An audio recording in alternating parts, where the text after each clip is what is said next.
What's going on, YouTube? Back here again for another update for the indoor peppers, and well, figured I'd start right off here in the kitchen window where nothing was done. Still haven't transferred these two ghosts back there, the ghost, the pink tiger, and the other ghost, and of course they've got extreme angles going on those cups there again. Yet again, that's the best one right there. And of course the Mako over there, which is going all the way across, and then this little tiny little Reaper over here. Pretty much everything you can see in the viewfinder there is the Reaper. And I know it's been time to move those. I don't know. I like having the two ghost and the pink tiger hanging out in the kitchen window here. So, I don't know. I'll get it done sometime. There's no rush, right? But anyway, this is just what's going on. I guess I could show off a bunch of these flowers that are popping. There's a lot of them, like right there, where they're not, well, they popped, didn't get pollinated, and they're starting to fall off. There's more right down here, nice bud right there, and a flower. Tons of, look at all that. Just bumped one pepper branch, and the entire thing just shook like crazy. Did it again. But look at all that extra growth popping off right there out of the one little crotch there. Got some more little buds popping off that didn't get pollinated right there. They're just going all kinds of crazy. There's another nice flower over here. Some more flowers right up in here. But they're all looking pretty good. But yeah, I just haven't transferred them yet. I just like having them in this kitchen window, really. And I love not being able to see out that window, like the whole bottom half anyway. But I did get some other things done, so I guess we can hop in the indoor grow room and check that out now, shall we? Alright, we're back here in the indoor grow room. I guess we'll start off with the big guy. Still haven't gotten rid of that one yet. But my big guy here, we've got, look at that, we've got flowers and buds starting to pop off here again. Another little one way back here, which isn't showing up right, but it's there. Another one about to show up right there, all looking pretty decent. Overall, this whole plant, oh, look at that, there's some down here too. Nice little bud right down there. But yeah, overall, not turning out too bad. Down here, I have some new ones that I just planted. I guess I've got, what, Sugar Rush Peach there, Sugar Rush Peach, Sugar Rush Peach, Sugar Rush Peach, and Sugar Rush Peach. You can see how this one's sticking up. That was another thing that I just did. Well, I just keep on moving here. I've got, oh, this one has stuff in the bottom of the cup. What's in the bottom of the cup? Oh, mostly water. Okay. Well, it'll drink that up when it needs to. And then I've got, ahi mango, ahi mango, ahi mango, and ahi mango. Then in this little cup over here, I've got the two of the ahi jabitos. Looking nice. That one is looking really, really nice. And this is my newbie. And down here, I've got 4 ahi pineapples. So not too bad. Finally got some of those to pop up. I mean, they were there last time, and they're now starting to get some true leaves. Well, that one is. The other one is too. But, yeah, I had a bad track record with those guys before. No, then the newcomer here, it's just about to pop. It was a little leggy in the seed starting tray, and I went ahead and put it in here. As you can see, famous YouTube saying there, didn't even spread open the 2 leaves there yet, the first leaves, and but it'll happen soon. Yeah, so one other thing I was going to mention, I had all of these 5 right here. That was it, right? Yeah, 5. That one, that one, that one, that one, and that one, all in one cup.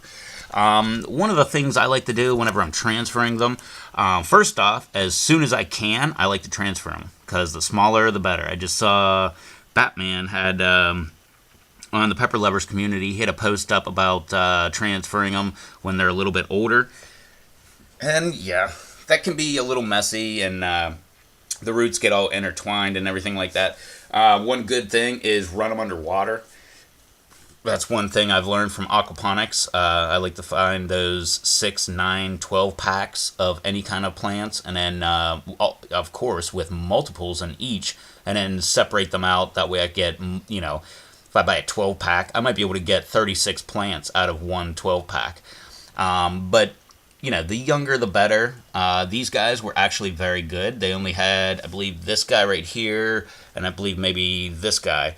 I think both of them had, I don't know, one main root and then possibly like 3 small roots popping off of it, and the rest were all just single roots. So the earlier the better. Another thing, I mixed up some more soil. This, I think, or no, not that one, but these 3, 4 here, that one, and that one. All a new blend of soil. What are they? They are some sort of... it's not compost, but it's some sort of it's potting soil. It's not garden soil. It's potting soil. It's organic garden soil, perlite, and Jiffy mix. That Jiffy starting mix was acting as my peat. The perlite was acting as my perlite, and the potting soil was acting as my compost, and I also threw in a little bit of bone meal. Why? Because I had bone meal. But another thing, what I was bringing up about this anyway, is how I go about transferring my plants. So, as you know, I'm a big fan of the double cup and watering from the bottom. Well, when they're young, I water from the top. This is the last time they're ever getting watered from the top. Right when I transferred them over. The only reason they got watered from the top, they were long enough. I mean, they were probably down to about like right here, something like that when I planted them. Also, one cool thing was I took my soil here, and what I usually do is I just take like a black marker, because I'm always writing on my cups and everything, and I just stuff that thing right down dead center of there, and I kind of do like a moving around method. Well, it's bone dry soil, so it's not really doing anything. Earlier today I tried it where I wetted it down, then tried, but then the top part's wet, and then it's all dry on the bottom. It all just sticks to your marker. Not a fan. What I found was if you just stick your marker down in there, I don't know, a good, 2 inches, something like that, and just stick it all the way down in, pull your plant up when it only has like one decent sized amount of root. All you have to do is set that right next to the marker and just kind of move your marker around the plant, and the plant will just sink right down in. I don't know why it took me 3 years to figure that out, but I just found that out tonight. I thought that would be a great tip. Once I finally get them planted into the cup, then I will do their very last top watering. And I usually do a nice circular motion around here with my sprayer, and I will get that thing, I don't know. There will be a decent amount of water just accumulating on the top. From there, I did not do anything from that. Then I just went ahead and removed it. You can see I've got a bunch of water down there. That's Master Blend. I put that stuff down below. Theory being that top watering is the last time they're getting watered, so that will help them actually acclimate to the new soil. Next thing is all the water is now down on the very bottom. Now they're going to start, once the top part dries out, they're going to be looking for moisture, and they're just going to keep on growing their roots down until they find that Master Blend. Now on these red cups, there's a dirty red cup there, you can see that line right there, not the very bottom one, but the next one up. That's normally where I water to every time I water my plants.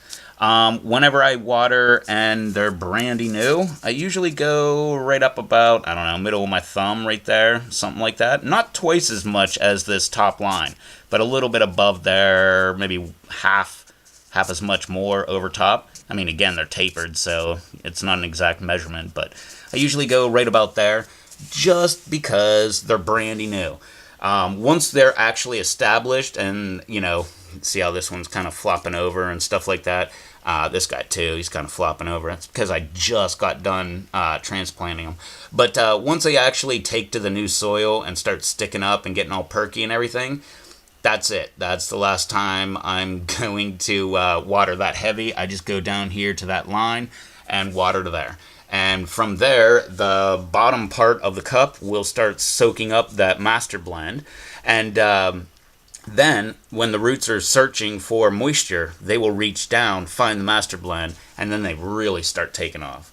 So, I don't know if that's any kind of tip for anybody out there, but that's what I do, and that's what seems to work for me. So, just notice these plants are a little bit off the lights. I gotta move them over a little bit. But anyway, just wanted to show off some of them. Oh, and this new one, I don't think I mentioned which one it was. That's the Quiero Creme. Creme. That's one of the ones that Dave sent me. If you saw on the live stream when I opened up his Christmas package that he sent to me. But that one actually was a little bit leggy because I let it stay in there too long. And so I planted it extra deep. That's another fun thing to do. If you remember, all of these Sugar Rush Peach were all sticking up about this, there we go, this high. Well, what I did was I sunk them down in. Theory being, I don't know if this is true or not, but people have always told me this for years, including like my grandparents and, older people that I've known that grew and stuff like that. They always told me that like tomatoes, I know it's true with tomatoes, I've seen that happen, but peppers too, that if you transplant them and bury, if they're leggy, and you plant them down deep in, the bunch of stalk where it was leggy now will start putting off roots under the soil and will actually give you a better, I don't want to say better, maybe a more established plant because now it has more area for roots to grow from. I don't know if that's 100% true. I've tried it in the past. I kind of feel like maybe it's not true, but at the same time, whatever. They looked leggy. I planted them lower, and now they look half decent. So we'll see how that goes. But anyway, this is what they look like. Just, I don't know, less than an hour after I transplanted them. And like I said, last time they're ever getting watered from the top. Now it will only be master blend from the very bottom. And yeah, I still have a couple down here. The which is this, the ají jabito, and got two in there. Still waiting for some to pop up. I should probably water that from the top actually. See if I get any more. And then these ají pineapple. I think that's good enough for. I have 5 Sugar Rush and 4 ají pineapple. That should be good enough for right now. I don't want to have too many. I already have, I can't remember, 33 varieties or something like that I'm trying to pop this year. So, and it looks like I've got a lot, but actually these 5 are Sugar Rush, then ají mango, and then, yeah, ají mango, ají jabito, ají pineapple, and Quiero Creme. So, I don't know. Anyway, that's a long babble from me, and I don't know, hopefully any of this was any kind of information that would be useful for you and your plants. Again, I'm not an expert, that's why I never put how-to in my videos.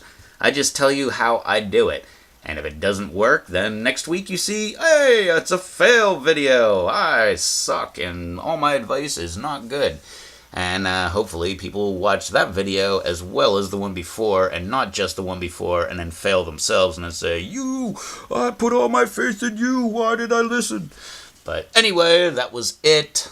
I just wanted to go ahead and show off my little babies that are all looking beautiful over here.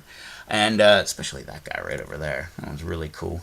And multiple leaves on there. Look at that. And quick. And by the way, one other thing I wanted to mention real quick. So I said these 5 were all in the same cup. I have not watered since I initially watered when I put the seeds in.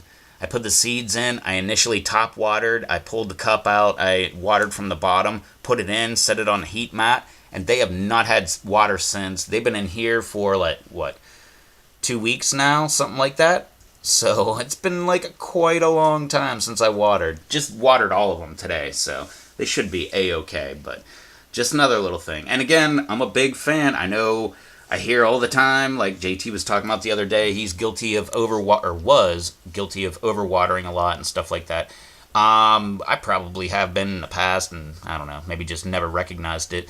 But ever since Dave sent me Super Hots the very first time, he said, don't overwater, let them dry out. And I'll tell you what, once you get an established plant going and you let that thing dry out, it will let you know, because these leaves will just start drooping and getting real droopy, and then they start shriveling up and everything and look all funky. That's when you go ahead and water. That's when I water. I let them get that bad. That's what I love about peppers. They're so resilient that they will take all, well, a majority of the abuse that you will give them. Not all, but they will take a majority of all the abuse that you give them, and they love it. And not only that, but if you stress your peppers that way, they become nice and hot too. So, another nice little tip there that I do anyway. I got a dog next to me licking her junk. Good on you, buddy. But anyway, that was my little pepper update. I don't want to say advice, some pepper advice or anything like that, but just stuff that I do. So maybe that'll help you a little bit and you're growing. And anyway, don't forget to check out the live streams. We've been doing those Mondays, Wednesdays, and Fridays. So I guess tonight there will be another live stream. Come hang out with us, see what crazy stuff we get up into. Maybe a chocolate bootlet challenge for Todd. That would be funny, and leave your comment down below whether you're on Team Mercy for Todd or Team No Mercy for Todd, because I know where Charles is. But anyway, check out those live streams. Got the Mystery Amazon link is always down below in the description. Don't forget to check that out. I'll get credit for driving them traffic. I don't know, give me kickback somehow, someday. I don't know. Thanks for smacking my arm, doggy. What else? I got the, what the heck do you have, dog? What are you doing? Okay. Anyway, what else? Oh, the comment thing. Don't forget to do the comment thing down below. I love the comments, but not just for me, for everybody else, because I ask everybody to go down the comments, find someone new that makes content, subscribe up to them, just check them out, see what kind of content they have. Maybe you'll like their stuff. Maybe they make better videos than me. But do that comment thing, share that on your videos, steal that idea. It's not my idea. Well, I don't know. Maybe I did. I don't know. Who cares? It's not my idea. It's the community's idea. So steal that idea, use it on your channel, encourage all your friends to do that. And hey, who knows? Next thing you know, we'll have this big social media thing all sorted out, and everybody will be subscribed to everybody, and everybody will have 1,000 subscribers plus, and those 4,000 hours and all that fun stuff. What else do we got there?